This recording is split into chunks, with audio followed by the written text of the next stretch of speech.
Not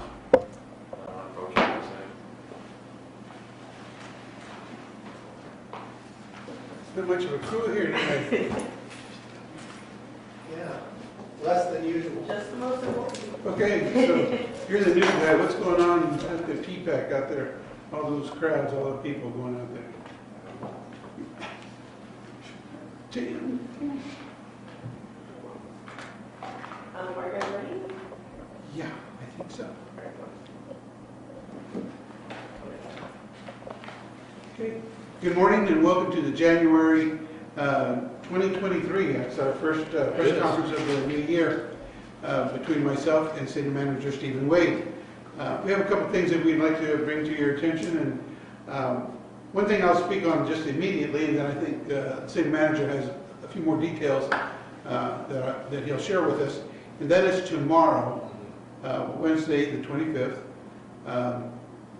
The city will be conducting its citywide point-in-time count of the homeless population.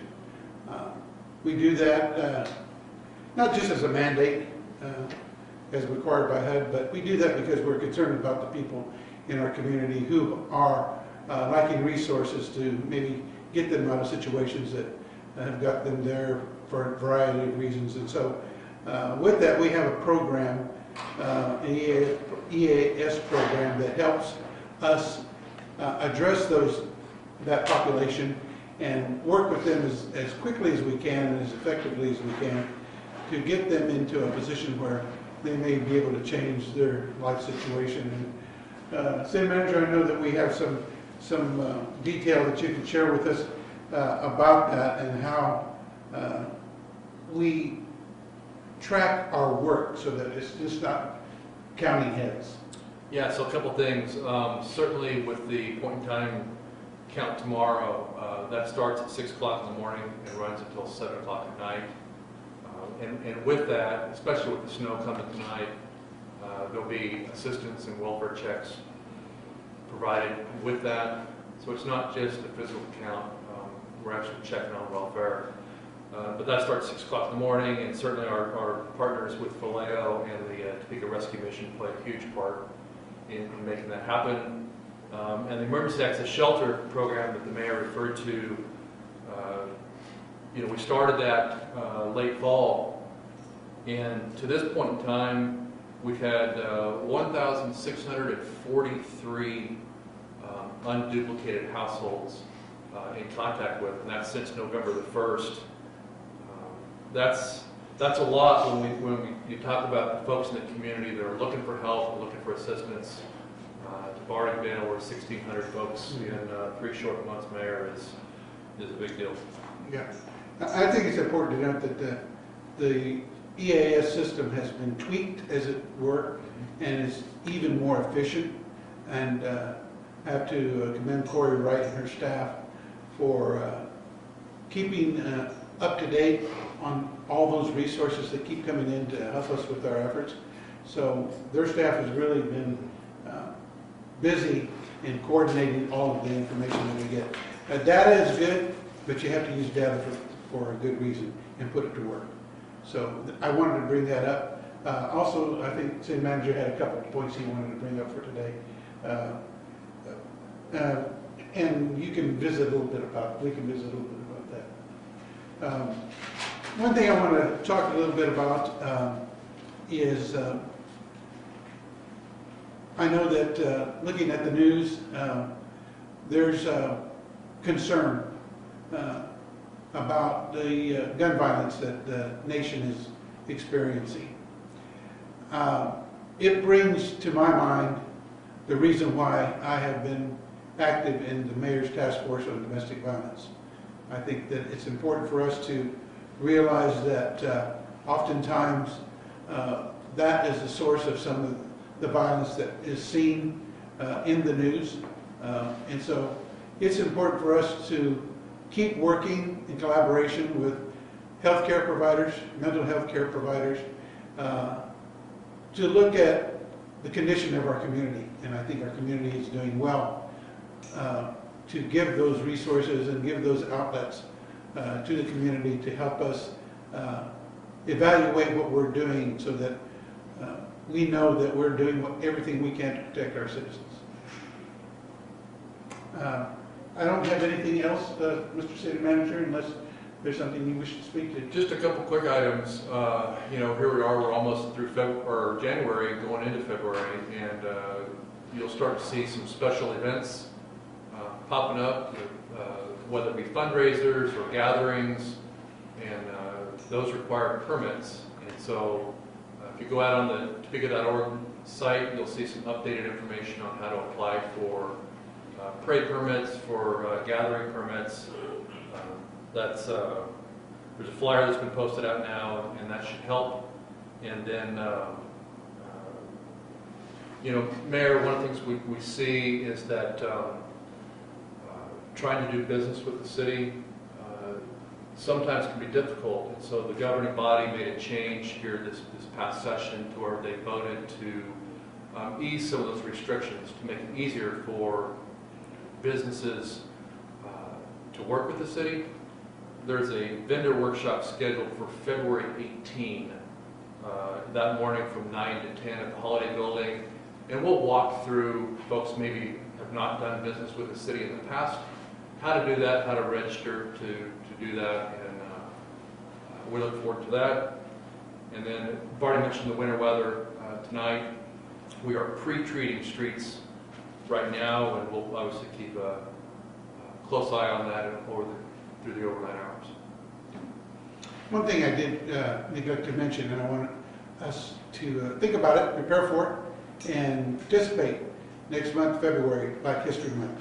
I want us to be mindful of that, take advantage of some of the activities and events that will be scheduled during that time, take the time to educate ourselves and embrace the history that the city of Topeka has with Black history.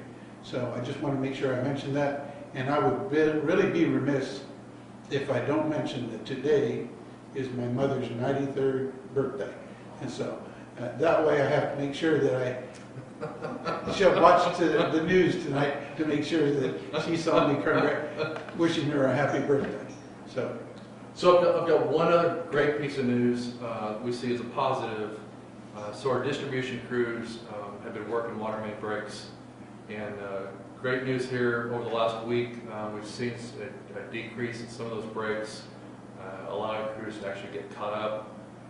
We've worked 38 broken mains here in January, and when you compare that to the same period of time last year, it's about half of what we experienced in 2022. So that's a good piece of positive news. Okay, that's excellent. Okay, well, any questions? Okay. Well, thank you for coming. And What's the name of your mother? Oh, Rose Padilla.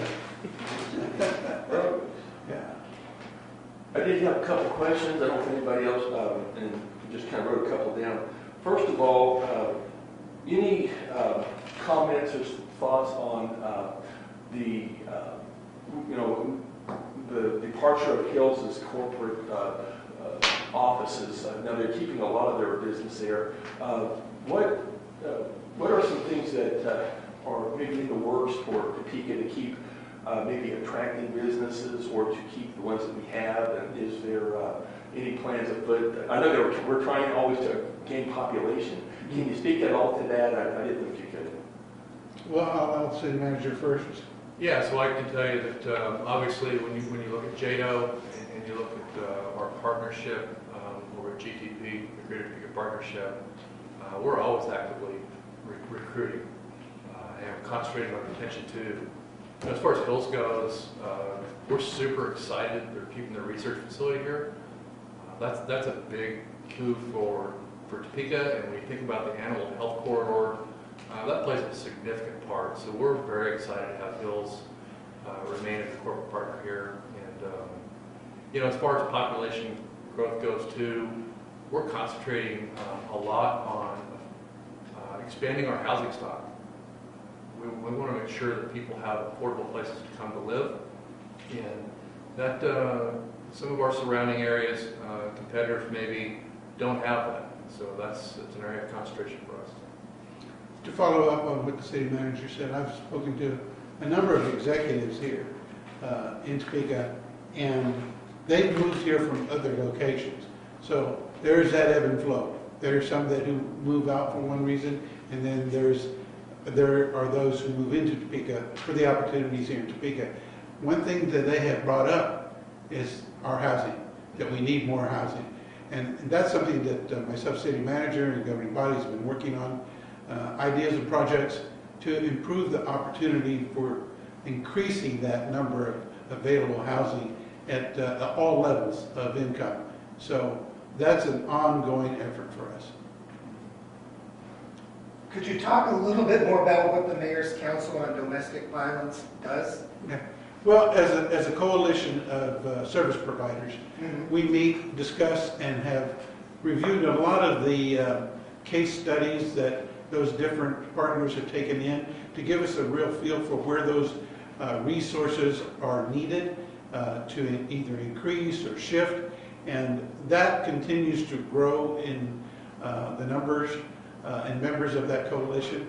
The one thing that I really like is that we've been able to connect with not just that Mayor's Task Force on Domestic Violence. We're looking at NAMI, which is another organization that looks at those contributing factors that may be part and parcel of domestic violence.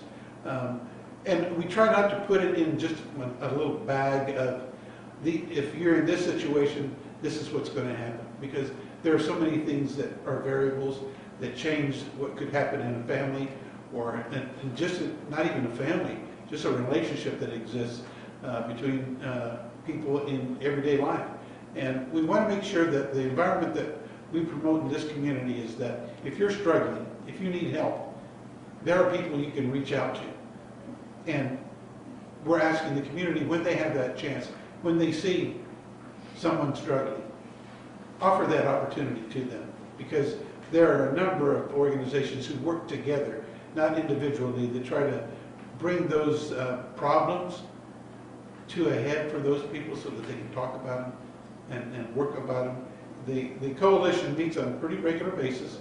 It's well attended, and I have to give credit to all of the members because they really have dedicated themselves to trying to do the best they can. Could you talk a little bit more about how it's been made easier for businesses to deal with the city? Yeah, so what the council approved at the last session was basically for expenses up to $5,000. Once you cross that threshold, you had to go through a very extensive RFP process, a request for proposal process that honestly the paperwork's pretty tough. And if you're a small business and you've never dealt with that before, it's a little bit of a barrier to entry. And so we've lifted that from $5,000 up to $10,000. Some of that was due to some inflationary impact, but very much in mind with trying to make sure that we are more open and easier to do business with. Can either of you, and I don't know if you can, but can you talk either about this lawsuit that was filed recently with the female officers with, I guess, the police department, I guess we could say, or if that's not something you can talk about, could you discuss efforts to increase the number of female officers in the midst of trying to diversify the police department? I'll let the city manager address that initially. Yeah, as far as commenting, no. It's that's pending litigation, and so I'm certainly not at liberty to comment. What I can say is we always take claims of that nature. We take it very seriously. We expect the justice system to solve that, and probably nothing more to say on that one. And as far as recruitment, I wouldn't leave it just at police department. I would say citywide. We try very hard to diversify our workforce. Ernesto De La Rosa is on board now as our chief DEI officer. That's the first DEI officer the city's had. So we treat that very seriously to make sure that we have a welcoming and safe environment for all of our employees. If I may add, Phil, you know, coming from the police department, I know the changes that have taken place there. The number of female officers that are there serving this community has grown amazingly since I started. And I've seen them serve in nearly every capacity there at the department, and they are an integral part of our success and of the professionalism that the department has. And I'm proud of their service as well as every other officer down there. So we're, as the city manager says, we take any kind of condition seriously and look at that, and it will not dissuade us from continuing to seek out qualified female employees. How's the, just a different note, how's the Polk Quincy situation? You notice a lot of changes with like, it's easier to get through now. Any updates that the city has worked with KDOT on maybe how the timetable is looking on the big project? No real new updates on that one right now. Certainly, we're starting to move into that next phase as the warmer months start to hit. But KDOT's been great partners for us as far as making sure that our residents can traverse safely and openly, and we expect that to continue. So there's been calls for decriminalizing marijuana in cities like Lawrence and Wichita, and with the chance that medical marijuana can become somewhat legal in the state of Kansas this upcoming year, how would you guys feel about plans to decriminalize marijuana here in Topeka? I think that's a state issue right now. Yeah. There have been no conversations at the local level. So you guys haven't taken any steps towards planning for that or anything of that nature? That's a state issue to be considered. We'll get back to what you mentioned, Phil, about Quincy Plaza, Viaduct. The city manager has been, and his staff have been very diligent preparing for the changes that will come with that development. One of them, notably, is the police department and its facility for maintenance of our vehicles. Yeah. And they've looked at different sites and are continuing to do that to try and find the most reasonable and useful property and location for us to move, because we have to move in what, 2024 next year? End of June of 24. So that timeline will get here quicker than you expect.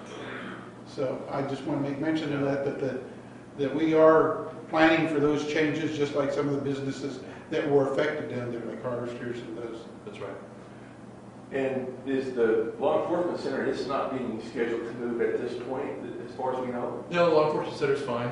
It's just the fleet garage that's attached to it that is impacted by the path of the new viaduct. And so, as the mayor mentioned, we're one of many different organizations that are affected by this. I would like to commend the Topeka Fire Department for their work recently on the fires that our city has experienced. They have responded as professionals and done everything they could to help those affected by those unfortunate fires. And I want to commend them for their work and the way they have handled themselves during this very busy time.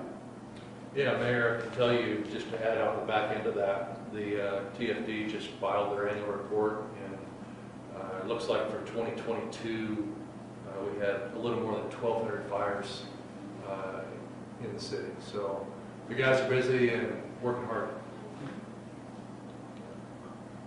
Further questions? Okay, thank you very much for being here today. Thank you, Steve. Appreciate it. Thank you, Mayor. Phil, I see you on TV all the time. Either in his little knit hat or a tile, dressed up. I've seen you a couple of times. If I know ahead of time, I try to put the tie on, Mayor, if I don't think I'm